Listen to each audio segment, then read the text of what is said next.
Hi friends, I am Anitha. ఈరోజు మనం టెట్కి సంబంధించి సైన్స్లో వైరల్ డిసీజెస్ గురించి తెలుసుకుందాం.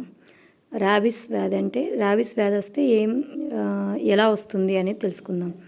ర్యాబిస్ వ్యాధి వచ్చేసి it is caused by dog bites, అంటే కుక్క కరిస్తే దాన్ని మనకు ర్యాబిస్ అనే వ్యాధి వస్తుంది.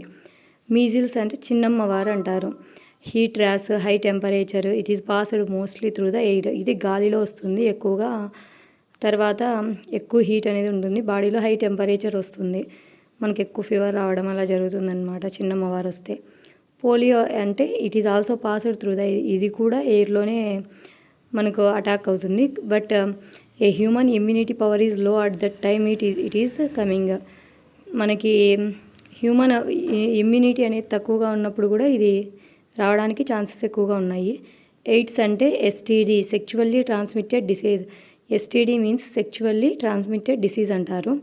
It is caused due to STD. Sexually intercourse అంటే any human is interact with the AIDS person, AIDS is coming. ఒక వ్యక్తికి ఎయిడ్స్ ఉంటే ఆ వ్యక్తితో సెక్స్ చేస్తే ఎవరైనా కానీ అతనికి కూడా ఎయిడ్స్ వ్యాధి రావడానికి ఛాన్సెస్ ఉన్నాయి. స్మాల్ పాక్స్ అంటే మసూచి లేదా పెద్దమ్మవారు అంటారు. It is also due to caused by through the air. ఇది కూడా గాలిలోనే వ్యాప్తి చెందుతుంది. సో ఇవన్నీ వైరల్ డిసీజ్ అంటాము ఇవన్నీ. సో నా వీడియోస్ మీకు నచ్చినట్లయితే లైక్ చేసి, షేర్ చేసి, సబ్స్క్రైబ్ చేయండి.